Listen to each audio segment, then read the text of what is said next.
Hi and welcome back to this week's top 10 plants from the Bransford Plant Company. And you see behind me, you're joining us this week in a very empty glass house. So this is glass house 3 and 4, and it's all prepped and ready for the big Hebe pot. So the potting machine will be brought in here next week, and then over the next few weeks, this will be filled up with Hebes. So we'll come back at the beginning of September and you'll see a full glass house ready with Hebes for 2027 sales. But we're talking about now at the moment, and it's very much we're starting selling now for the delivery first week of August. So season starts changing, the autumnal changes start coming in, the late summer changes start coming in, and you'll see in this week's Looking Good video that we've got a lot more shrubby varieties coming online now through the nursery. And I'm going to start off with one of those in this week's hero plant. Now, when we brought in the concept of hero plants, it was very much something that's tried and tested, it's proven in the garden, and it does really well. But I'm going off piece with that this week and going with a brand new variety. So this is Hebe Rhubarb Crumble bred by Tully's over in Ireland. We launched this at the National Plant Show. We've got a small crop available for delivery straight away. And the reason I've chosen this as this week's hero plant is because it's a vast improvement on its predecessor. So this came from Hebe Rhubarb and Custard, but Rhubarb Crumble is much more vigorous, much more upright, it's a much stronger plant, much more garden-worthy variety. Really nice foliage colour on there, as you can see, so that will stand out against any flower colour at this time of year. Really robust plant. So I've chosen it as this week's hero plant because it's a vast genetic improvement on its predecessor and offers real garden appeal and retail appeal. So that's Hebe Rhubarb Crumble.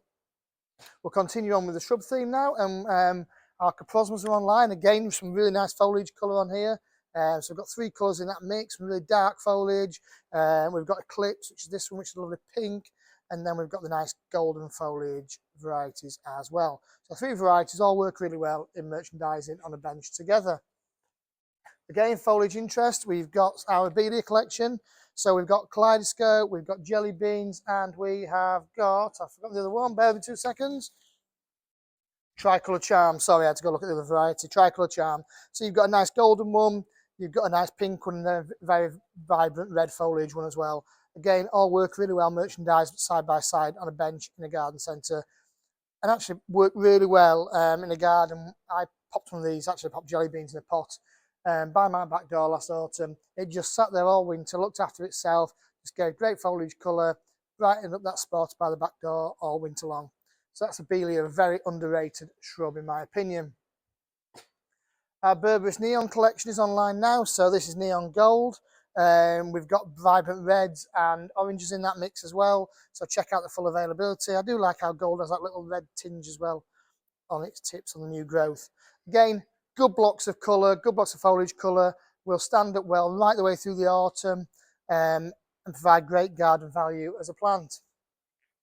More foliage colour too, I'll get back in shot, is coming from our Physocarpus. So we've got Tiny Wine and Tiny Wine Gold, both from the Proven Winners stable. Again, great garden varieties. I mean, I just think, especially the dark ones, offer real good foil in the background to lighter varieties. So plant at the back of a border and they perform really well and give stunning autumn colour too. Then we'll jump back into some herbaceous, sort of late summer herbaceous, and we've got Leucanthera and Madonna, a lovely 3 litre pot full. The first flowers, as you can see, are opening and it's absolutely smothered in bud.